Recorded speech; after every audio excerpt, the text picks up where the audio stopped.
안녕하세요. 한류 신과 해외 반응을 소개하는 한류 클래스 TV입니다. 오늘은 홍콩 네티즌 한국 영화가 홍콩 영화를 뛰어넘은 게 놀랍다란 제목의 레딧 게시글을 살펴보고 이 게시글에 달린 홍콩 네티즌 반응까지 살펴보겠습니다. 아시아에서 홍콩 영화는 1980년대 후반부터 1990년대 중반까지 전성기였지만 급격한 하락세를 보이다 홍콩이 중국으로 1997년 반환되면서 몰락을 해버렸습니다. 그런데 개인적인 생각이지만 과연 1997년에 중국으로 홍콩이 반환되지 않았다면 여전히 홍콩 영화가 잘 나가고 있었을까요?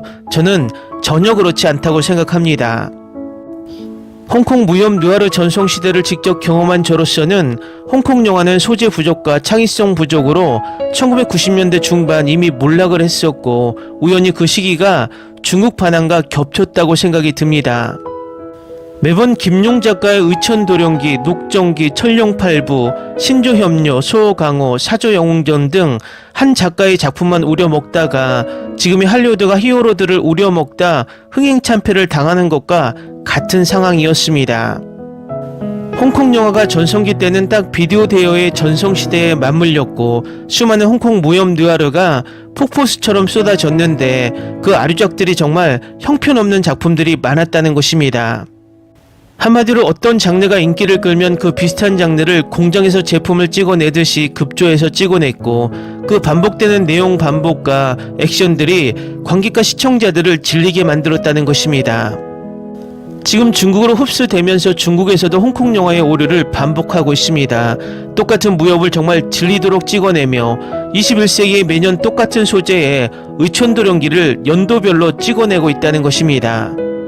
이런 사실을 외면하고 홍콩인들은 엉뚱한 데서 홍콩 영화의 몰락을 분석하고 있습니다. 일단 게시글부터 살펴보겠습니다. 서양에서 고전으로 불리던 많은 영화를 만들었던 홍콩을 한국이 뛰어넘었다는 것이 놀라워요. 어떻게 생각하시나요? 성령, 오삼, 주윤발, 이현걸, 원하평, 임영동, 왕가희 등은 오늘날 영화들에도 영향을 끼쳤어요. 일부는 할리우드와 작업을 하기도 하지만 그들의 토종 콘텐츠는 더 이상 한국 작품처럼 주류가 아니에요. 왜 홍콩 영화는 국제적인 메인스트림에서 사라져버린 걸까요? 중국 본토로 시장이 옮겨가서 그런 걸까요? 실제 주성치 같은 인재들이 본토로 이동했어요. 견자단의 연문 같은 홍콩 영화도 있지만 그건 예외예요. 두기봉 영화같이 질 좋은 홍콩 영화도 한국 영화에 비해 주목을 받지 못하고 있어요. 왜 그럴까요? 다음은 이 게시글에 달린 홍콩 네티즌 반응입니다. 한국 정부는 영화 제작자들에게 자금 지원과 자유를 주잖아. 반면 홍콩 정부는 자금 삭감과 자유를 억압해. 난 홍콩 영화를 좋아하는데 쇠퇴하는 모습을 보니 너무 슬퍼. 놀랄 일이 아니야. 홍콩 엔터테인먼트 산업은 본토 시장에만 신경 쓰니 쇠퇴가 당연하지. 아직도 괜찮은 경찰 영화는 많아. 하지만 예전 위대한 작품에 근접하는 영화는 안 나오는 거지. 거물급 스타들은 돈 때문에 중국으로 갔고 거기에 사스 예전 사태 이후에는 제작비 조달이 더 어려워졌어. 중국은 홍콩 스타 중국 자금으로 공동 작업을 강요하고 있잖아. 거대한 자금 때문에 서서히 홍콩 시장을 장악해갔고 어떤 작품을 만들지까지 결정하고 있어. 언급된 배우들 일부는 중국으로 넘어가서 중국식 영화를 만들고 있고 일부는 검열당하고 있어. 2000년대 초반부터 나타난 현상이고 최근까지도 그 영향이 엄청나. 결국 돈 때문이지. 왜 홍콩은 다른 곳에서 투자를 못 받는 거야? 중국이 아니라 다른 나라와는 협력할 수도 있잖아. 중국이 가장 수익이 많은 시장이야. 그리고 홍콩 오리지널이 가장 성공적이잖아. 다른 외국 프로듀서와의 작품은 그렇게 성공한 것이 없어. 내 요점은 중국은 같은 전략을 세계를 장악하려는 다른 분야에서도 쓰고 있다는 거지. 지나친 상업화와 검열이 창의성을 죽인 거지. 홍콩 영화는 우텐클랜에 영향을 미쳤어. 그리고 쇼 브라더스도 여전히 최고의 무술 영화 제작사 중 하나야. 그들이 전반적으로 홍콩 문화에 많은 영감을 준 거지. 한국 영화가 홍콩과 같은 긴 역사를 가지고 있다고 생각하지는 않아. 많은 서구 영화와 비슷한 정도지. 왜냐하면 홍콩은 돈이나 쥐가 많은 것 빼고는 흥미로운 문화가 원래 없었어. 그리고 왕가인은 이미 홍콩 문화의 대부분을 다 다뤘어. 반면 한국과 일본의 영화 제작자들은 철학, 존재, 의미 등을 탐구하고 있어. 어떤 홍콩 영화 제작자들도 이런 생각을 안 하잖아. 홍콩 음악도 그래. 중국 본토와의 관계 때문이 아닐까. 현재 많은 세계 소비자들은 불행히도 중국과 관련된 제품을 보이콧하잖아. 스포츠에서도 비슷해. 많은 중국 운동선수들은 한국이나 일본 선수들처럼 환영받지도 못해. 정말 비극적이지. 맞아, 불행히도 요즘 중국의 어떤 것에도 오명이 붙어. 일본 홍콩 영화는 좋지만 대부분은 쓰레기 같은 것들이야. 내 생각에 한국 영화의 인기는 서양에서 K-팝의 인기와 관련이 있는 것 같아. 미국과 캐나다에서는 맥도날드에서 BTS 해피밀을 판매할 정도로 K-팝이 인기가 많아. 이런 인기는 한국에 대한 모든 것들의 소비로 이어지고 있어. 매우 흥미로운 접근이야. K-팝의 인기가 전반적인 한국 문화에 대한 관심으로 이어진다니. 한국 영화 엔터테인먼트 산업의 부상은 그 나라의 경제와 동시에 일어난 거야. 홍콩 영화도 70년대에서 90년대가 전성기였어. 올해 국제적인 영향력이 몰락하는 것을 보는 건 좀 슬프지만 한국 영화가 할리우드까지 영향을 미칠지는 의문이야. 인기 있는 한국 영화들은 매우 폭력적이고 시각적인 자극을 기반으로 만들어진 것들이 많아. 한국 영화가 장기적으로 홍콩이나 일본과 같은 영향력을 가질지는 의심스러워. 글쎄, 이미 그들은 동등하거나 더 큰 영향력을 가진 것 같은데 세계적으로 봐도 BTS나 넷플릭스 쇼인 오징어 게임을 모르는 10대들은 없을 거야. 한국은 국제적인 홍보에 엄청난 시간과 자금을 투입했어. 반면 홍콩은 본토에 흡수당해 버린 거지. 본토의 자금 지원은 엄청나지만 그의 수반에서 제한 검열을 따라야 하고 창의력이 제한되어 버린 거야. 그래서 요즘 홍콩 영화들은 배우들이 비슷한 내용을 재탕하고 있어. 국제적 관객들에게는 전혀 관심은 못 끌게 되어 버린 거야. 놀랄 일도 아니야. 세계 시장과 발전 대신에 중국 시장을 선택했어. 그래서 자연스러운 결과인 거야.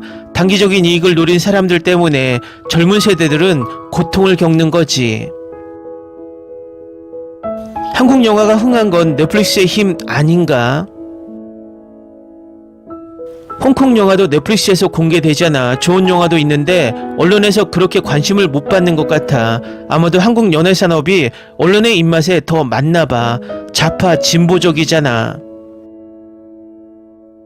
한국 드라마가 더 시청자를 끌어들이는 법을 알아낸 거야. 지금은 시리즈가 인기잖아.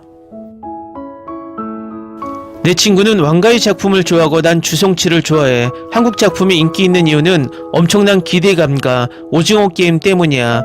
하지만 난 오징어 게임 1분도 안 봤어. 난 몇 분 동안 봤는데 배틀로얄의 분위기를 떨칠 수가 없더라고.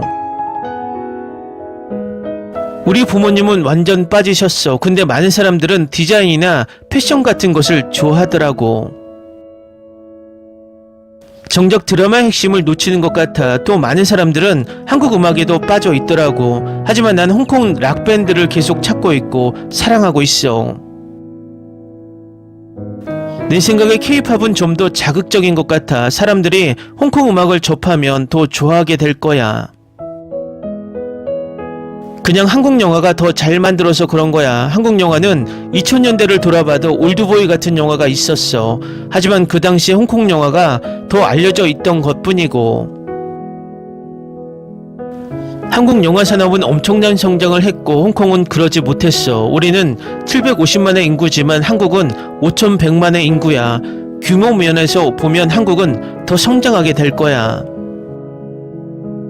하지만 홍콩 대중문화는 한국 영화와 음악에 큰 영향을 끼쳤어. 90년대에 한국 사람들은 많은 홍콩 스타를 기억할 거야. 아마 일본은 금지되어 있어서 그럴지도. 홍콩은 중국 남부와 동남아에서도 팬들이 있기 때문에 5천만 이상의 팬들은 있을 거야. 하지만 재능 측면이나 자금 측면에서 홍콩 산업은 완전히 고갈되어 버렸어. 한국인들을 한국 관객들을 위해 점점 좋은 영화를 만들어냈고 결국 성공해서 국제적으로 알려지게 되었어. 반면 홍콩은 인재들이나 투자금이 다 본토에 집중되어서 몰락했어. 홍콩 영화인들은 홍콩 사람들을 위해서 영화를 만들지 않아. 어떻게 자기 지역에서도 성공 못하는데 국제적으로 성공하겠어.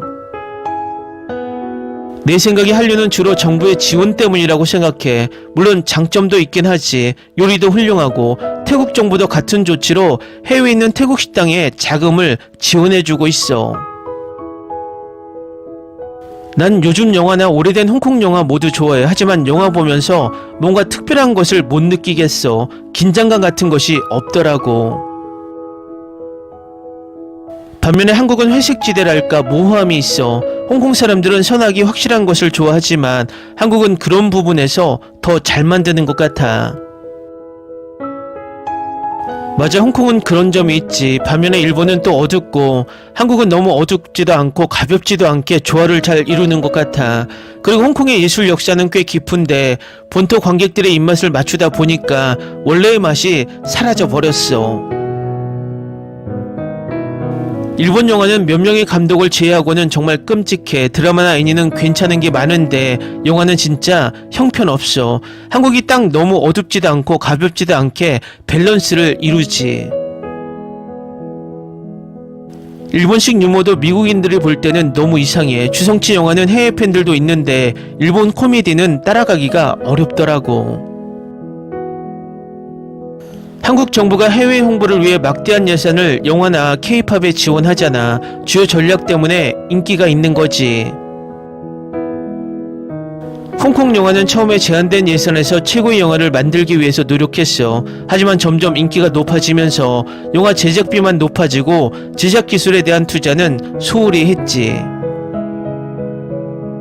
전체적으로 한국 국력의 상승과 관련이 있어. 많은 부분은 정부의 지원이 있겠지만 결국 유튜브 같은 것들의 도움을 받았어. 스트리밍 서비스 접근 장벽이 낮아진 거야. 한국 연예 산업은 인터넷 시대의 성장과 함께하고 있는 거야. 반면 홍콩은 너무 중앙 집중화되어 있고 경쟁도 없어서 뒤처진 거야. 매번 똑같은 드라마라서 재미가 없어. 영화도 마찬가지야. 진입 장벽과 기술이 핵심이지. 넷플릭스는 전 세계 어디나 들어가 있잖아. 영화 산업은 특정 스타가 아니라 여러 분야의 지원이 필요해. 홍콩 영화의 부흥은 도시로 몰려든 자본과 재능 있는 사람들의 영향이 있었어.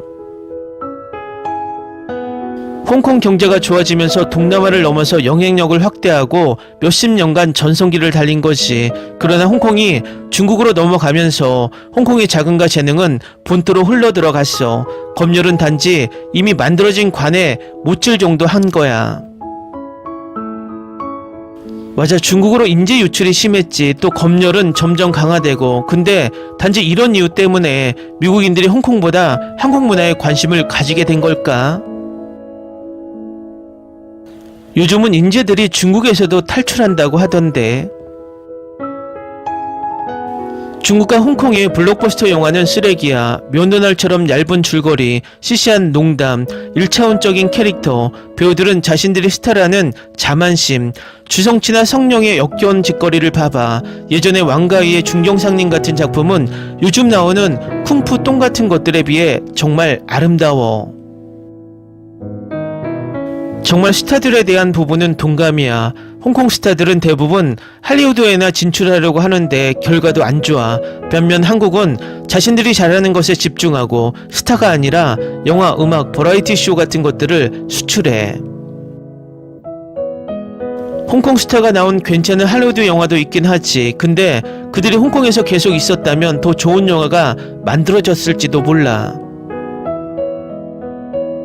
왕가이가 내가 가장 좋아하는 감독이고 오스카상을 수상도 했지. 하지만 그도 할리우드에서 주류는 아니었어. 아마 그럴 거야. 할리우드도 홍콩의 대중 영합주의보다 나은 건 아니야. 댓글 반응 잘 보셨나요? 솔직히 과거 90년대 홍콩 무협 느와르를 보며 설레었던 감성은 이제 추억으로 남겨둬야 할 것 같습니다. 홍콩은 10년 남짓 반짝이는 컨텐츠였지만 우리 K 컨텐츠는 1990년대 후반부터 현재 2025년까지 30년이 훌쩍 넘는 기간 인기를 유지하고 있습니다. 한마디로 비교 대상이 안 됩니다. 앞으로도 질 좋은 K 컨텐츠가 더 많이 나와서 전 세계를 즐겁게 해주길 바랄 뿐입니다.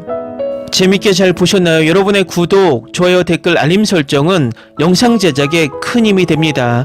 이 영상을 보신 모든 분들 항상 대박 나시고 행복하시길 바랍니다.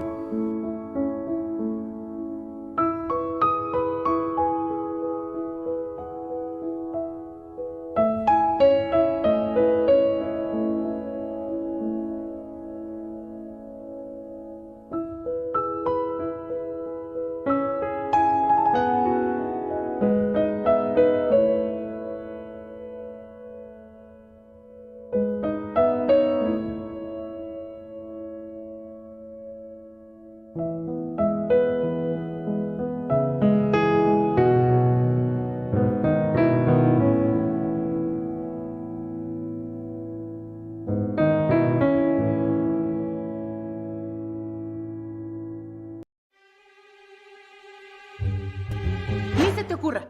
Olvida el ganso y los tomates. No hables de las ballenas. No es un acuario.